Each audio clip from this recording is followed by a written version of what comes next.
I'd like to say good morning, St. Louis, on this beautiful Saturday. I just finished that. This was about 3 to 4 mile jog, and I got it in. St. Louis. What helped me get it in was I began to think about my grandbabies, and I know Niall will be here in October. But as I begin to think about them and what we're going to do to make things better for their generation, I began to pick up the pace, and things got a lot easier. I think that's why God blesses you with those beautiful grandbabies, because with your children, you might be a little immature in mind and not understand the importance of taking them higher, even though you think you understand, but you really don't understand because everything is relatively new to you. So many parents, not that they don't want to do a good job in raising their children, it's just that they don't have the proper tools. Mama didn't know, grandmama didn't know, but they only knew at the strength of themselves. But unfortunately, all was built inside darkness. And I'm going to take just a moment to try to get you to understand what I am referring to when I say darkness. As many of you are viewing this video, you're looking at the trees, you're hearing my voice.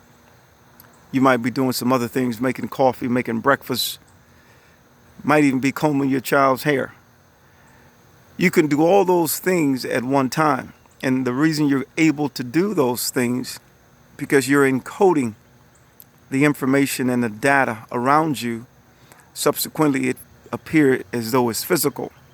That's how we are able to interact and make our way through this world.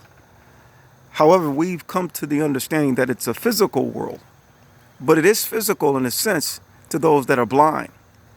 And as a result of it being physical to those that are blind, you're only going to be able to go one way, and that's going to be clockwise, arrow of time. So in other words, your clock will continue to tick, not necessarily once you are birthed into this world, but while you're in your mother's womb. Even before you entered your mother's womb, you were just a thought in your father's mind. And you might not have been a thought, but subsequently you were born. However, it's imperative that we take it much deeper than we've taken it over the course of the beginning of creation. As I said before, many of you don't realize that you're living in darkness, and the reason you are is determined by the strength of your mind. Unfortunately, not many are able to become aware of truth. And the reason being is because they have a false perception of truth. In other words, if you start off as a child and you're raised by a pack of wolves without that motherly or fatherly love that you need in order to teach you what you need to be taught, you're not going to become who you're predestined to become, because you're actually being taught by a different species.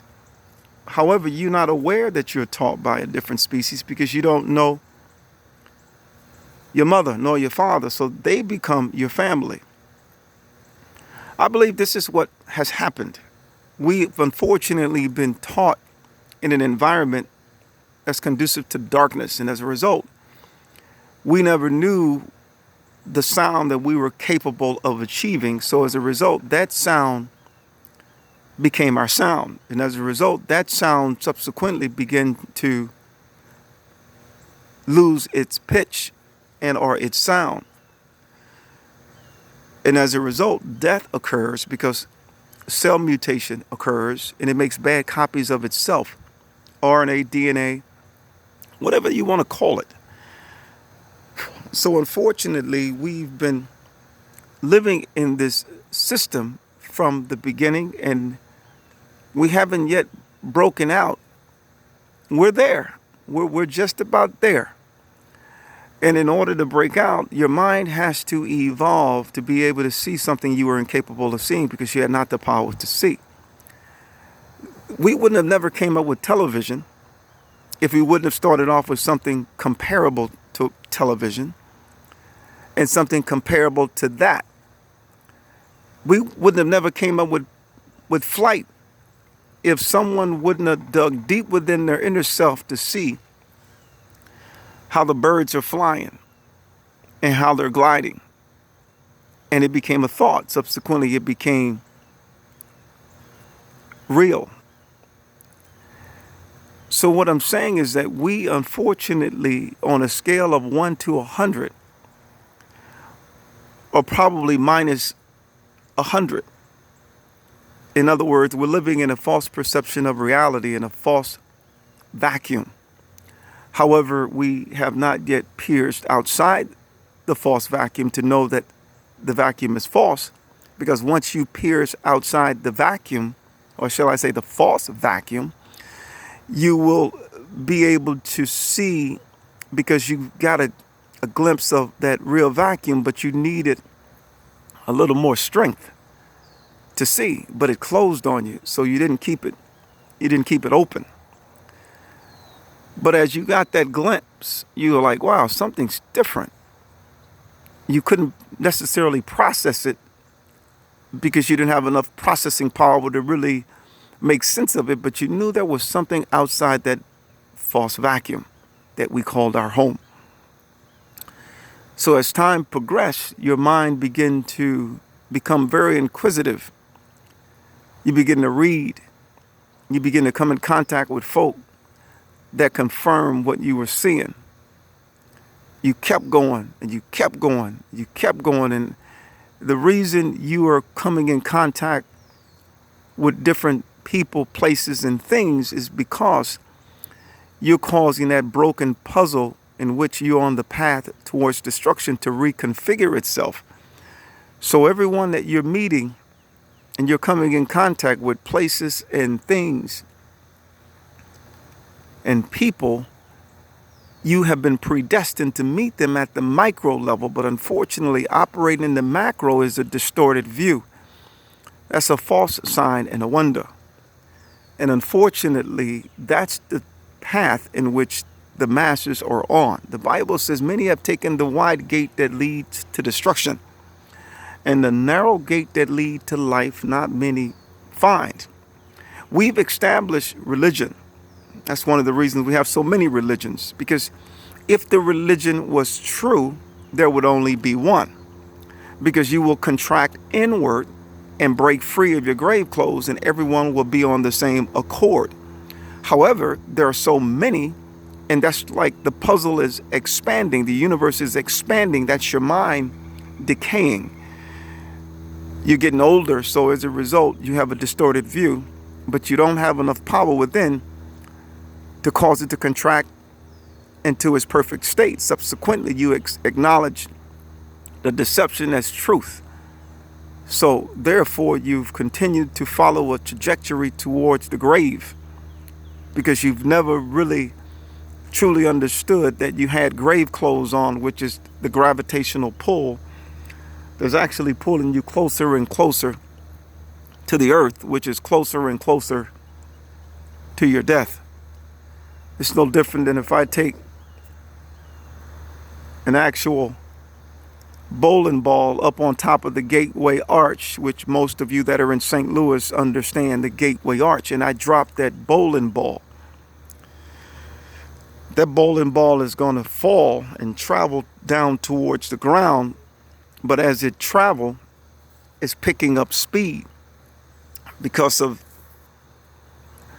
the gravity pulling it closer to the ground. That's what's happening to humanity. You're falling.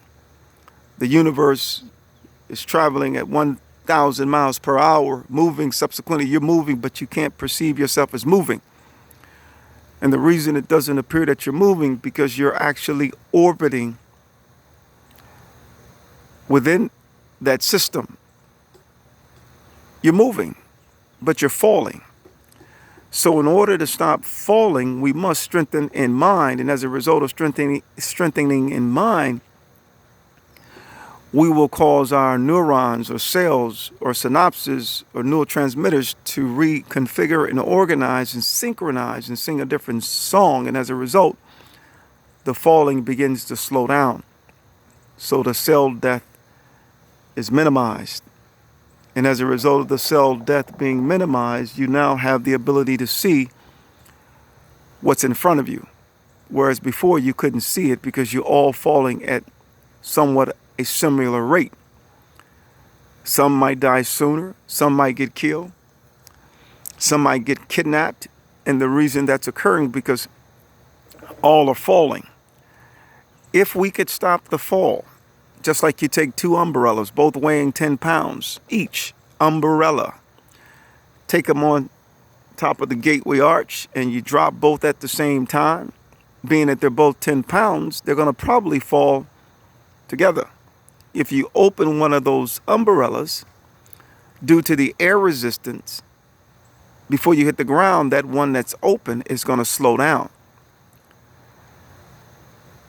In other words, it's losing its mass. That's what we must do. We must open our mind. And as a result of opening our mind, we will remove the grave clothes, the gravity that's pulling us down. And as a result, based upon them trying to colonize Mars, we would literally colonize Neptune, which is in our mind. Nothing is outside you. Everything that you see, touch, taste, smell, and hear, you have to first encode it. It's no different than a computer. You're giving the computer commands, and as a result, it spits out the answer. You're literally encoding the environment, and you're moving so slow, you don't realize, based upon what you encountered and experienced, and based upon where you dwell, based upon the pain and the shame and the things that you're harboring, is causing you to see the world in the manner in which you see. However, if you can come to the realization and understand that you have to remove those grave clothes based upon that negative energy, negative thoughts, negative emotions, and understand that you fight not against flesh and blood, you're fighting against principalities and powers and rulers of darkness to keep you in that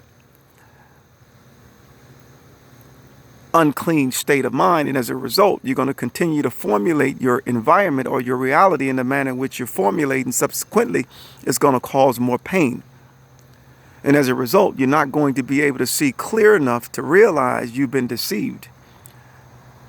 So I wanted to come on to get you to understand that we must open up the umbrella that's falling from the gateway arch. As I said, both weigh 10 pounds, but one was open and one was closed. The one that was closed will fall faster and continue to pick up speed.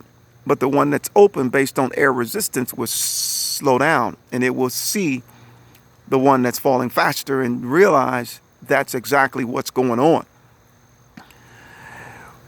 Many of you don't realize that you are so powerful. However, if your mind don't reach perfection, absolute zero minus friction and heat, negative 273.15 Celsius, minus the gravitational field, you're not going to know, because you can't serve both systems, because you can't see and you can't hear. And those that you associate with are no different than you are. So subsequently, it's confirming itself, which is deception. So I just wanted to come on for a brief moment just to say I love the Lou. I'm not going to stop St. Louis. I mean, that's where it all began, right there in Carr Square Village, in the projects, where people didn't think that we had a chance. And we definitely had a chance. It makes not a difference as to where you grow up. It makes not a difference as the start. It's the finish. So it's our responsibility to teach those that are unaware that they are capable of taking a mountain, and not just that mountain, they can take one higher. They're unaware that they can become that lily in the valley, that diamond in the rough, Alpha and Omega, one with the truth. So I want you all to understand, we must be about business in this season, and we must be there for one another. Has not a difference whether or not you are black, blue, green, or polka dot. At the deeper level of truth, we are all one sound, and that sound is perfect. And that sound will cause the glass that's shattering all around you to reconfigure itself back on the table. And as a result of reconfiguring itself back on the table, you will change your perception of what you see. And as a result, of now being able to see, you will be going in the opposite direction of death, and you will be living for the first time. Shout out to Alabama as well as Georgia. Kathy, tell my girl I said hello. Give her a big hug for me. Tell her to stay strong. We shall become victorious, or we are victorious. Shout out to Oregon, my grandbaby Noah, Catherine, and Winton. You guys will be home here in Florida in the next few weeks. I'm looking forward to you guys return. Shout out to Zion, my daughter, and my grandson Niall, who I think is here, but he's due in October. When Granddaddy go around Zion, Niall knows Granddaddy's sound. Niall knows Granddaddy's voice. So Niall is here as far as I'm concerned. Shout out to Walter and Danielle. I know that you're there in West Palm for Danielle's grandmother's funeral. My prayers are with the family. Stay strong, son. Continue to climb that mountain. Till Danielle, I said, we win. Shout out to the Lou, as well as New York, as well as the Bahamas Chief Superintendent role. I see you guys doing your thing in Eleuthera. I see the young boys and girls learning how to march. Got the Royal Bahamas Police Department, the police force, teaching them, led by who I think is one of the better leaders in the Bahamas, which is Chief Superintendent role. Mel, we got work to do. Walt Harris, Rain, Desi, Barbara, Ronnie, Tony Perkins, and the rest of the crew. I want you all to understand, I'm in it to win it, and there's no shame in my game. It's our time. May God bless you all. God bless.